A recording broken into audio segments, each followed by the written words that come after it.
isn't it? Yes, it is. So Saturdays we've got 12:30, 3 p.m, 7:45.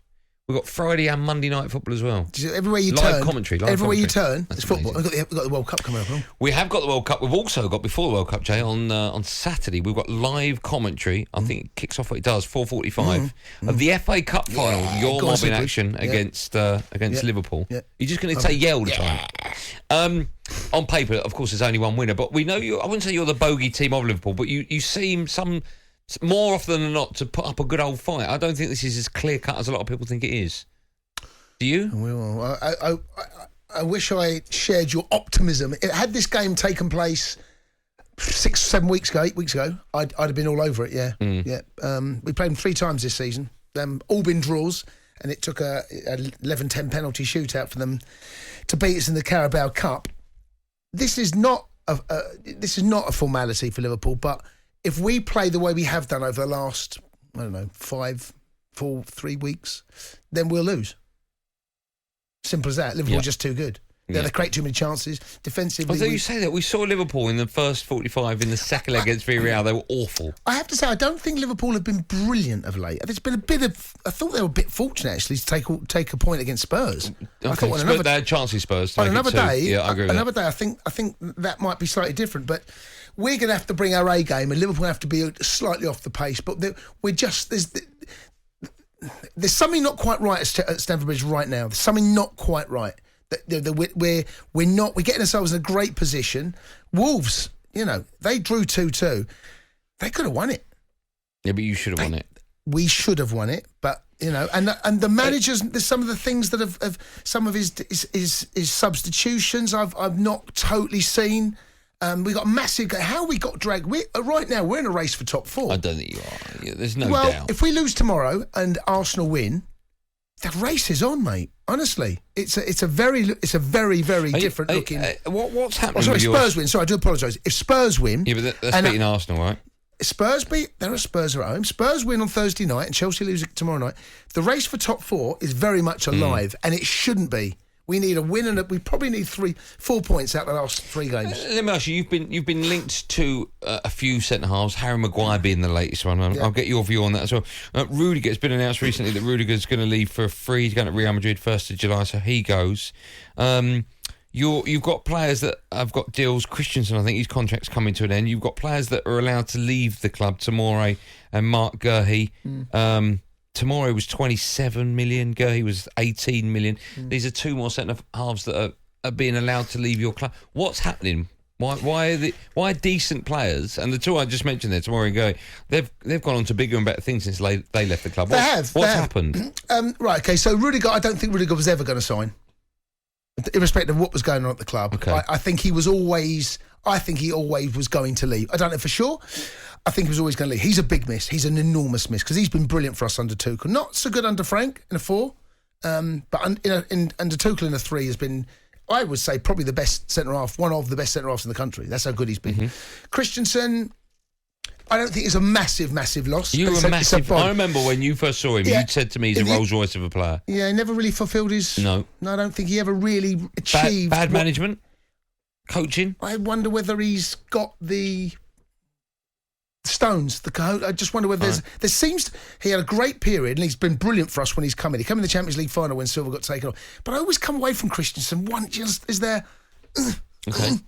The 2 boys you mentioned there, Mark Guehi and Tomori.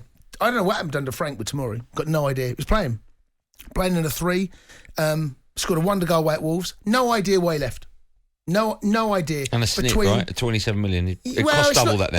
It's not. Yeah, 27 million was not. That's good business at that time. But now it costs you double. Well, if we want him back, of course, I don't know whether there's a buyback clause or not. I don't know. I don't quite know how that deal has been structured. But the problem we've got right now is the fact that Azpilicueta, I think, might sign. He might well have signed. I don't know, because there's once he's played a certain amount of games this season, that can be triggered. Alonso apparently has fallen out with the manager. Yeah, Alonso. Yeah, well, that happens. That's not a good player.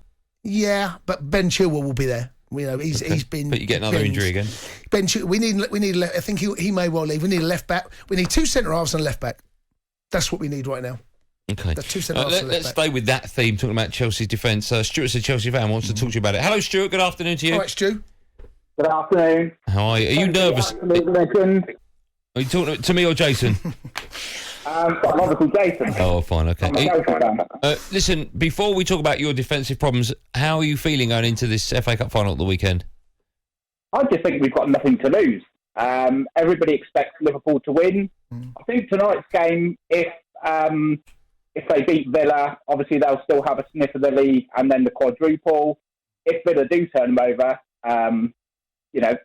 then the quadruple's off, so they may take their eye off the ball slightly. But I don't think we've got anything to lose.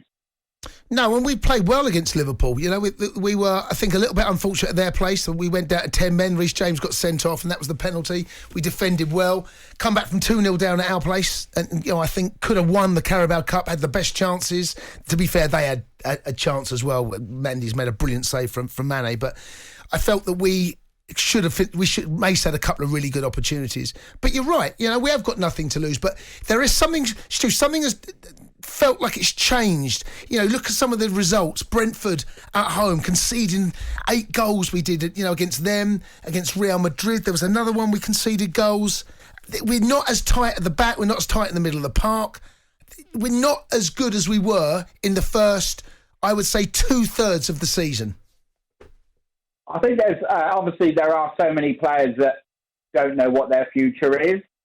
So you're never going to give your all if you're not expecting to be at a club following season.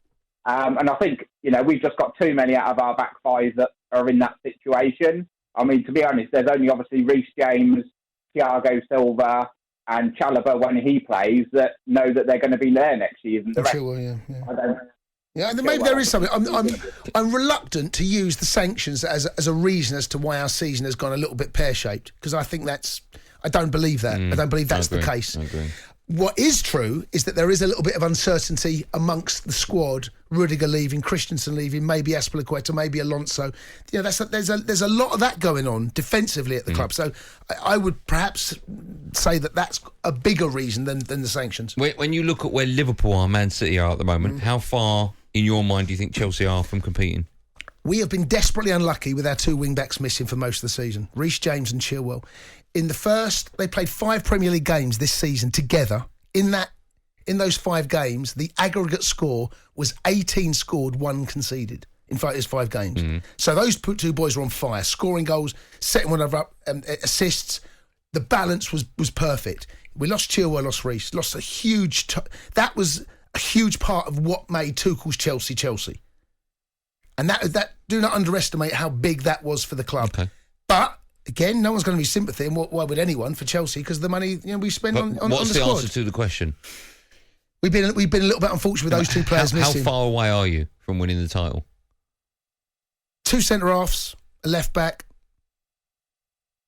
I don't think we're a million miles away. Okay, centre forward. But depends what happens with Lukaku, doesn't it? He clearly isn't. He done right at the weekend, Lukaku. Would you get rid of him?